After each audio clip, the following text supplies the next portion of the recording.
ಪ್ರಭು ಯೇಸುವಿನಲ್ಲಿ ಅನುಗ್ರಹಿತರಾದ ಪ್ರಿಯರೇ, daily blessing ಅಲ್ಲಿ ವಾಕ್ಯ ಆಲಿಸಲು ದೇವರಿಂದ ಆರಿಸಲ್ಪಟ್ಟ ಒಬ್ಬೊಬ್ಬರನ್ನು ನೆನೆಸಿ ಪ್ರಾರ್ಥಿಸುತ್ತೇನೆ. ಏನು ಇಲ್ಲವಾದರೂ ಒಂದು ವಾಕ್ಯದೊಂದಿಗೆ ನಮಗೆ ಒಂದು ಪ್ರಾರ್ಥನೆ, ದೇವರ ಅನುಗ್ರಹ ಲಭಿಸುತ್ತಿದೆ. ಅದು ನಮ್ಮ ಮನಸ್ಸಿಗೆ ಶಕ್ತಿಯು, ಪ್ರಚೋದನೆಯಾಗಿದೆ.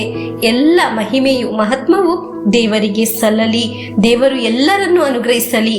ಈ ಜೀವನದ ಯಾತ್ರೆಗೆ ಇರುವ ಅತ್ಯವಶ್ಯಕತೆಯಾದ ಸಕಲ ಉಳಿತು ಶಕ್ತಿಯು ಈ ವಾಕ್ಯದಲ್ಲಿ ದೇವರ ಹತ್ತಿರ ಪಡೆದು ನಾವು ನಮ್ಮ ಜೀವನಕ್ಕೆ ತುಂಬಿಸೋಣ.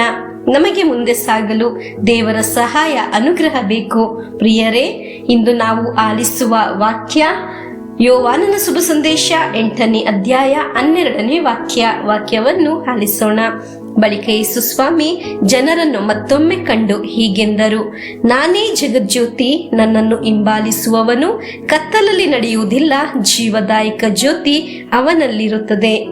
ಪ್ರಿಯರೇ, ಏನಾಗಿದೆ ನಿಮ್ಮ ಜೀವನವನ್ನು ಕತ್ತಲೆ ಮಾಡಿರುವುದು?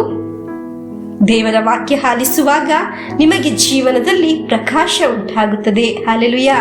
ದೇವರು ನಿಮ್ಮನ್ನು ಪ್ರೀತಿಸುತ್ತಾರೆ. ನೀವು ಒಂದು ಅಂಧಕಾರದಲ್ಲಿ ಜಾರಿ ಬೀಳುವುದಿಲ್ಲ. ದೇವರು ನೀಡುವ ಜೀವದಾಯಕ ಜ್ಯೋತಿ ನಿಮ್ಮ ಬುದ್ಧಿಯಲ್ಲಿ, ಆಲೋಚನೆಯಲ್ಲಿ ಉಂಟಾಗಬೇಕು. ಅದು ನಿಮ್ಮ ಮುಂದೆ ಇರುವ ಜೀವನಕ್ಕೆ ಅತ್ಯವಶ್ಯಕತೆಯಾಗಿದೆ.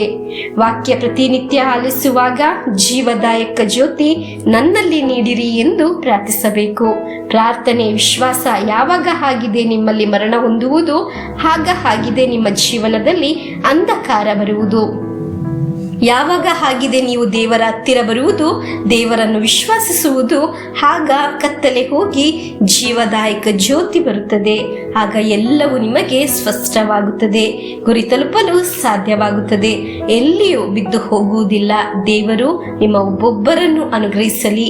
ಈ ವಾಕ್ಯದೊಂದಿಗೆ ನಿಮಗೆ ಮುಂದೆ ಸಾಗಲು ಇರುವ ಸಕಲ ಉಳಿತು ಕೃಪೆ ನಿಮ್ಮಲ್ಲಿ ತುಂಬಲಿ.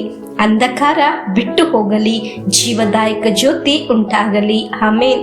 ನಮಗೆ ಪ್ರಭುವಿನ ಆಶೀರ್ವಾದವನ್ನು ಸ್ವೀಕರಿಸೋಣ.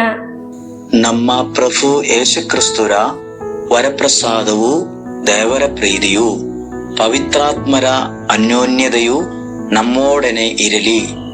ರೋಗಗಳಿಂದ, ಅಪಘಾತದಿಂದ, ದುರ್ಮರಣದಿಂದ, ಅಗಾಲಿದ ಮರಣದಿಂದ, ಅಸೂಯೆಯಿಂದ, ಮೋಸೆ ವಂದನೆಯಿಂದೆಲ್ಲ ದೇವರು ನಮ್ಮನ್ನು ಸಂರಕ್ಷಿಸಲಿ.